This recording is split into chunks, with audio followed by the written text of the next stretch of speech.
जय श्री कृष्णा। आप सबका मेरे YouTube चैनल पर हार्दिक स्वागत है। आज मैं आपको 18वें अध्याय की कथा सुनाऊंगी। माघ मास में श्री वशिष्ठ ऋषि कहने लगे, राजन, मैंने दत्तात्रेय जी द्वारा कहा माघ मास महत्तम कहा। अब माघ मास के स्नान का फल सुनो।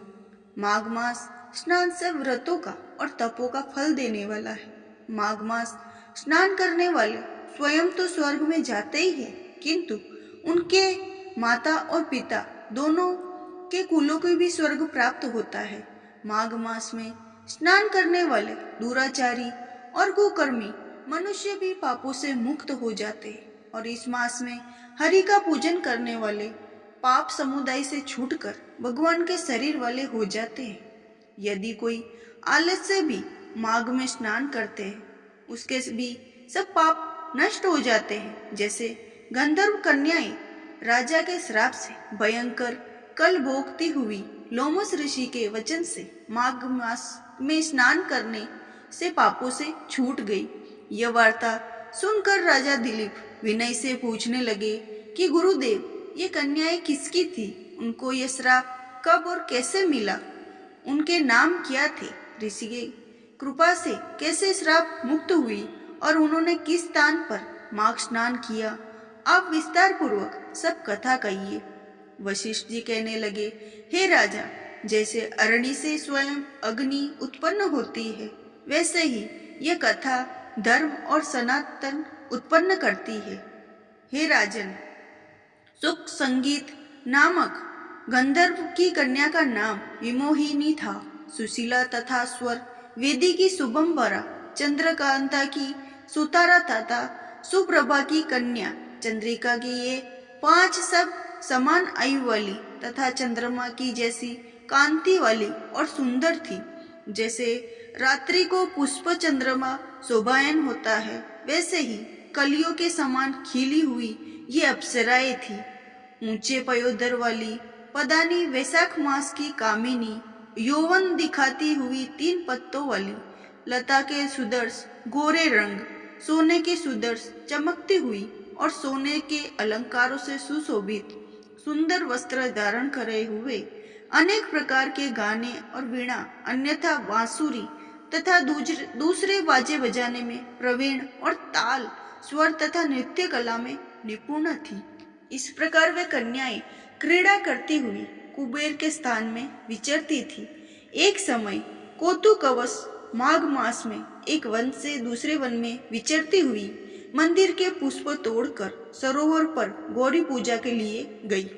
स्वच्छ जल के सरोवर पर स्नान करके वस्त्र धारण कर, मौन हो बालू मिट्टी की गरी बनाकर चंदन, कपूर, कुमकुम और सुंदर कमलों से उपचार सहित पूजन करके ये 5 कन्याएं ताल नृत्य करने लगी। फिर ऊंचे गांधार स्वर में सुंदर गीत गाने लगी।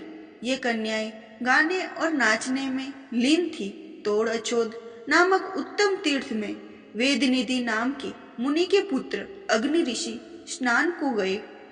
युवा ऋषि सुंदर मुख, कमल, सुदर्श नयन, विशाल छाती, सुंदर भुजाओं वाला दूसरे कामदेव के समान था।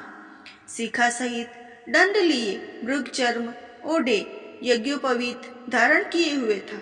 उसको देखकर 5 कन्याएं मुग्ध हो गई और उसका रूप एक यौवन देखकर कामदेव से पीड़ित हो, देखो देखो ऐसा कहती हुई उस ब्राह्मण के चित्त में कामदेव का कर उत्पन्न करने लगी और आपस में विचार करने लगी, ये कौन है? रति रहित होने से नहीं, एक होने से अश्विनी कुमार नहीं, यह कोई गंधर्व या किन्नर या काम रूप धारण कर कोई सिद्ध या किसी ऋषि का श्रेष्ठ पुत्र था।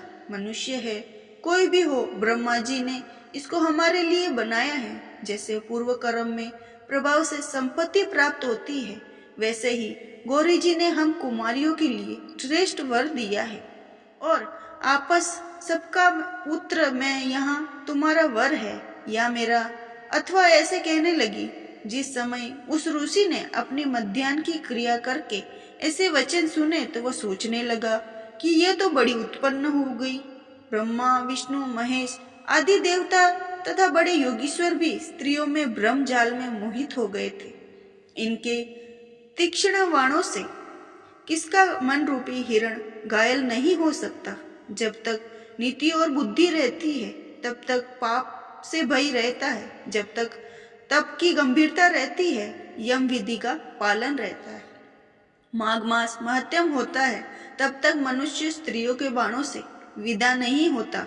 ये मुझे मुग्ध कर रही है। किन गुणों से धर्म की हो सकती है। स्त्रियों के मांस रक्त से बने दुणित और अशुद्ध शरीर में कामी लोग ही सुंदरता की कल्पना करके रमण कर सकते हैं। शुद्ध बुद्धि वाले महात्मा ने स्त्रियों के पास रहना कष्टकारक कहा है। सोजस तक यह पास आवे घर चलना चाहिए। अंत जब तक वह उसके पास आई वह योग बल से अंत ध्यान हो गया। ऋषि पुत्र के ऐसे अद्भुत कर्म देखकर वह चकित होकर डरी हुई चारों तरफ देखने लगी और आपस में कहने लगी, ये क्या इंद्रजाल था जो देखते देखते विलीन हो गया। और वह विरह की अग्नि में जलने लगी और कहने लगी, हे कांत, तुम हमको छोड़कर कहाँ चले गए? क्या तुमको ब्रह्मा ने हमको विरह रूपी अग्नि ये जलाने के लिए ही बनाया था? क्या तुम्हारा चित्त दया रहित है जो हमारा चित्त दुखाकर चले गए? क्या तुमको हमारा विश्वास नहीं? क्या तुम कोई मायावती हो? बिना किसी अपराध के लोगों पर क्यों क्रोध करते हो?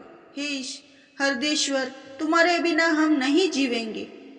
जहां पर आप गए हो हमें शीघ्र ले जाओ, हमारा संताप करो और हमको दर्शन दो, दया करो।